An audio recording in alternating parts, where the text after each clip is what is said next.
Assalamualaikum warahmatullahi wabarakatuh. Pada kesempatan kali ini kita akan menjelaskan mengenai praktikum modul 1, yakni arus bolak-balik.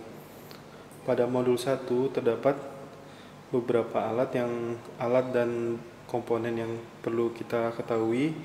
Yang pertama itu ada sinyal generator. Sinyal generator berfungsi sebagai pemberi sinyal atau pemberi masukan ke dalam rangkaian. Nah, sinyal generator ini yang akan kita berikan ke dalam rangkaian adalah frekuensinya dan amplitudo dari. Nanti kita set. Terus yang kemudian ini ada osiloskop. Osiloskop itu pembaca sinyal dalam rangkaian. Nah, ada kabel penghubung untuk menghubungkan komponen-komponen yang kita gunakan. Di sini kita menggunakan komponen yang pertama itu ada resistor. Kotak yang berisikan di dalamnya ada resistor, terus ada induktor dan kapasitor. Nah, baik.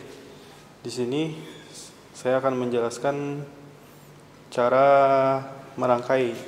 Yang pertama, kita rangkai resistor, induktor, dan kapasitor secara seri.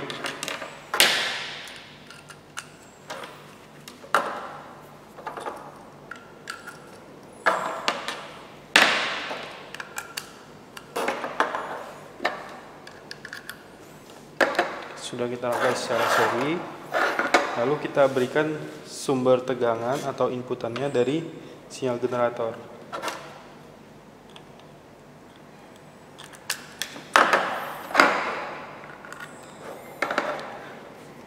Bisa kita hidupkan.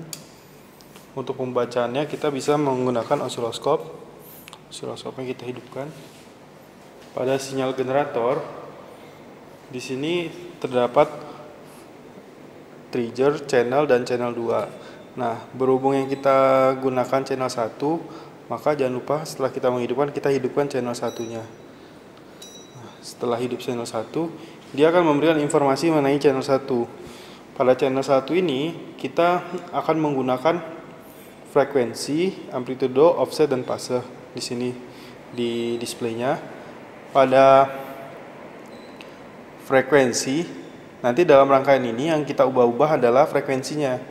Frekuensinya yang pertama kita ubah 10 kHz, yang kedua 40 kHz, yang ketiga 70 kHz, yang keempat 100 kHz, yang kelima itu 130 kHz. Jadi kita akan mengubah frekuensinya untuk mengetahui bagaimana pengaruhnya. Dan yang untuk amplitudo itu kita set pada 7 VPP. Jadi amplitudonya tidak kita ubah-ubah, cukup frekuensinya saja. Nah, penggunaannya, cara mengaturnya itu bisa kita langsung, misalnya kita ketikkan tadi 10 kHz, kan kita menggunakan 10.000 Hz. Nah, 10 kHz sama dengan 10.00 titik ini dimasukkan koma, 10,00 di belakang 0, terus ini koma, digit di belakang 0 lagi, itu kilohertz, jadi 10 kilohertz. Nah, itu akan sama kalau kita masukin 10.000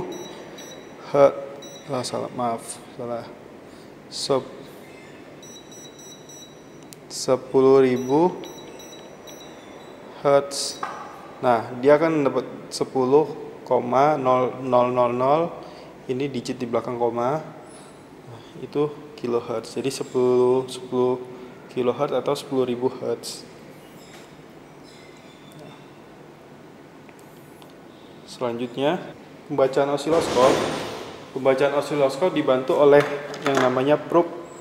Nah, pada probe ini, sebelum kita mulai osiloskop, sebaiknya kita kalibrasi dulu. Kita cek tampilan gelombang dari osiloskop ini benar atau tidak. Kita coba. Nah, saat dia menunjukkan, pada saat start awal dia menunjukkan sinyal kotak, itu berarti menandakan probe itu sudah cukup baik, bisa bekerja dan untuk menampilkan sinyalnya.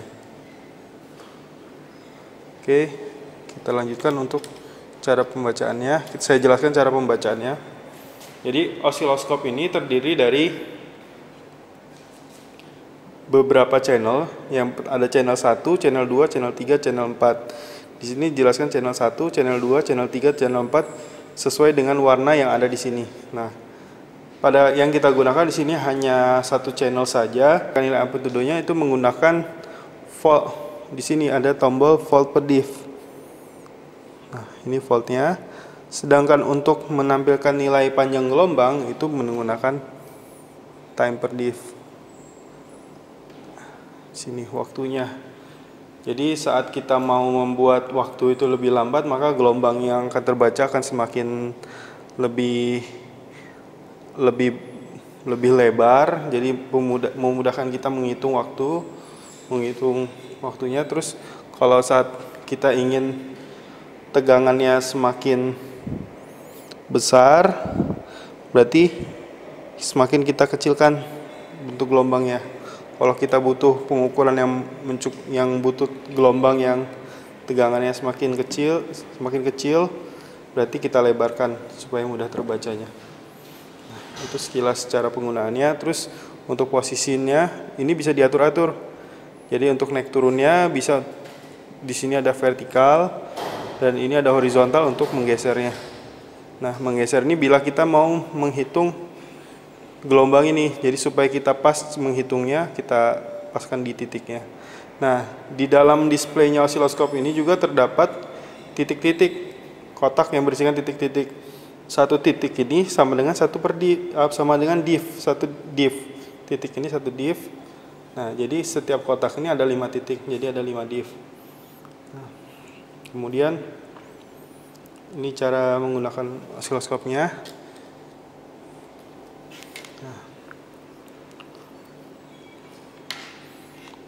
Selanjutnya kita mulai cara pengambilan datanya. Sudah dijelaskan bagaimana cara pengambilan datanya. Itu datanya diambil dengan secara seri. Nah, secara seri. Kemudian untuk pengambilan data di arus bolak-balik ini adalah yang pertama yang kita ingin membandingkan bagaimana data tegangan yang kita peroleh secara teori dan kita samakan secara praktik menggunakan alat yang sudah disediakan. Nah, untuk secara teori itu bisa kita hitung menggunakan rumus. Secara praktik kita ambil datanya sesuai dengan fungsinya masing-masing. Data yang ditampilkan oleh osiloskop berapa. Nah, kita bandingkan berapa besarnya. Nah, kita ingin mengambilkan data nilai tegangan pada saat dia di tegangan yang diperoleh di komponen resistor. Terus tegangan yang diperoleh di komponen induktor, tegangan yang diperoleh di komponen kapasitor. Nah, dan terakhir ada tegangan total dari seluruh rangkaian. Nah, untuk tegangan yang pertama kita cari dulu di tegangan di resistor. Tegangan resistor dapat kita peroleh dengan cara kita menyambungkan probe di osiloskop ini, probe osiloskop di rangkaian ini, di kaki-kaki dari kotak resistor ini. Nah, yang probe ini sama aja dengan kutub positif, dan probe ini negatifnya. Nah, kita sambungkan di sini.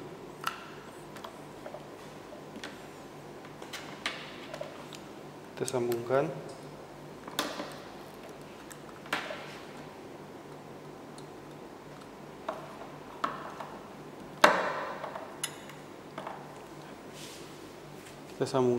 Nah, di osiloskop ini kita atur. Nah, ini di nilai voltnya untuk lebih membesarkan nilai voltnya. Nah, di sini sudah mulai terbaca bentuk gelombang sinusoidanya. Karena tentu teman-teman sudah tahu kalau arus bolak-balik sinyalnya pasti sinusoida, sinyal AC pasti sinyalnya sinusoida. Nah, di sini sudah terbaca gelombangnya. Nah, untuk memperoleh data yang kita butuhkan, kita memperoleh data VPP dan VRMS. VRMS dapat kita hitung dengan data VPP. Nah, untuk mencari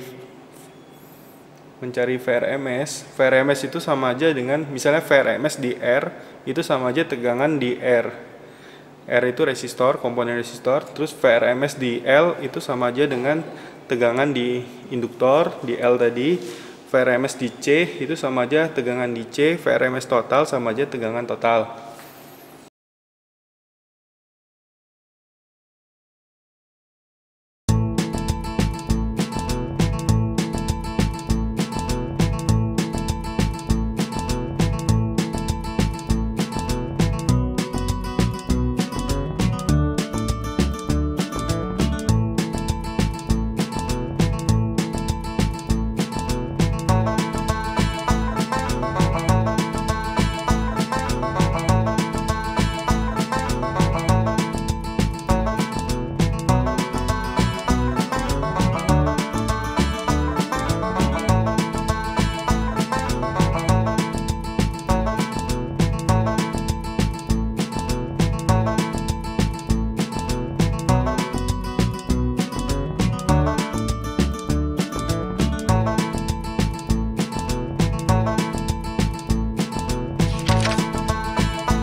Demikian video praktikum kita kali ini. Selanjutnya teman-teman dapat menulis laporan sesuai dengan format laporan praktikum dengan mengikuti format penulisan laporan praktikum online. Terima kasih atas perhatiannya. Semoga teman-teman sehat selalu. Jangan lupa di rumah aja dan sampai ketemu di ITERA lagi.